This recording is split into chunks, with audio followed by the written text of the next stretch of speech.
This is your 420 Radio News for Wednesday, March 26, 2014. I'm Russ Belville. Most Americans back marijuana sales, but not in their backyard. This is from NBCnews.com. A CNBC All-America survey finds that 56% of Americans would view it as acceptable if a business sold marijuana in their city or town, assuming it was legal in their state. Support, however, declines to 48% when asked about a business selling marijuana, quote, in or near your neighborhood, end quote. In the CNBC poll, a majority in each of the country's 4 geographic regions found it acceptable for marijuana to be sold in their hometown. Support was weakest in the South, but 50% still found it acceptable for pot to be sold. In the West, 66% found it acceptable.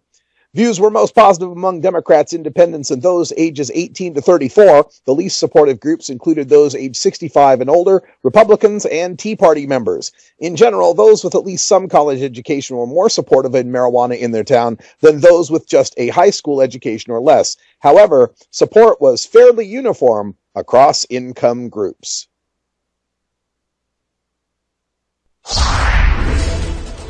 Oregon marijuana legalization measure backed by national funders may soon begin petitioning. From the Oregonian.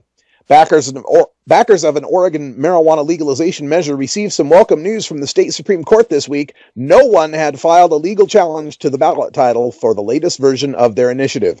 That means they can soon complete the paperwork, allowing them to begin gathering the 87,213 signatures needed to qualify for the November ballot. Attorney Michael McNichols of Canby had appealed an earlier version of their measure, Initiative Petition 37, and filed comments with the Secretary of State's office objecting to the newer measure, Initiative Petition 53, filed by New Approach Oregon. But he didn't appeal this time. Both versions of the measure would allow 21 and over adults to possess up to 8 ounces of marijuana. New Approach Oregon has received $96,000 from insurance magnate Peter Lewis before his death last year, as well as $50,000 from the New York-based Drug Policy Alliance. Paul Stanford, who runs a Portland-based chain of medical marijuana clinics, is already collecting signatures for 2 proposed ballot measures aimed at legalizing marijuana. Stanford would allow adults to possess up to 24 ounces of marijuana. Utah to welcome marijuana for limited use, from ABC News.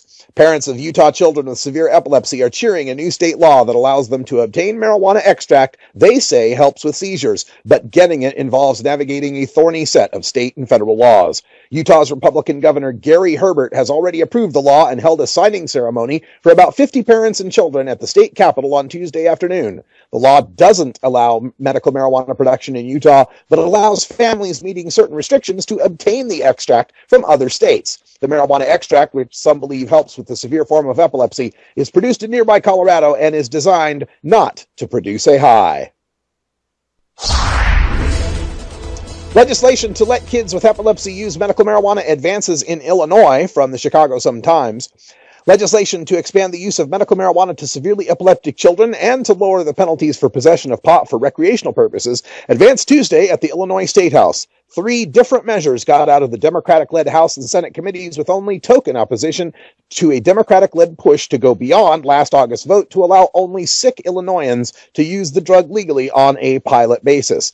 Pushed by parents of severely epileptic children, legislation sponsored by Senator Iris Martinez would permit minors with seizure disorders, including epilepsy, to take a derivative of cannabis. House Bill 4299, which passed 6-0 in committee, instead of getting misdemeanor for possessing up to 30 grams of marijuana, violations would get a fine of no more than $100 with a petty offense on their record.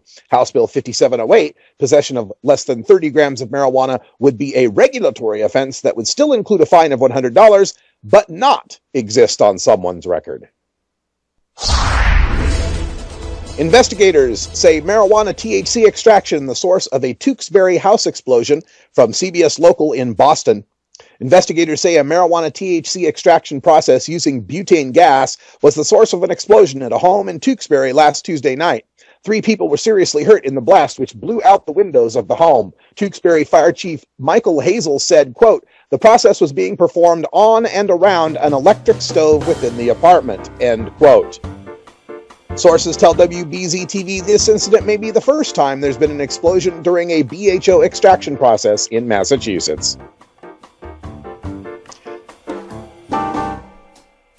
This has been your 420 Radio News for Wednesday, March 26, 2014. I'm Russ Belville. Transcripts of 420 Radio News are available at our website at 420radio.org. When we come back, we'll go behind the headlines and take a look at the American Academy of Neurology and their recent review of studies for cannabinoids and the treatment of multiple sclerosis. You're listening to The Russ Belville Show on 420radio.org. We'll be right back.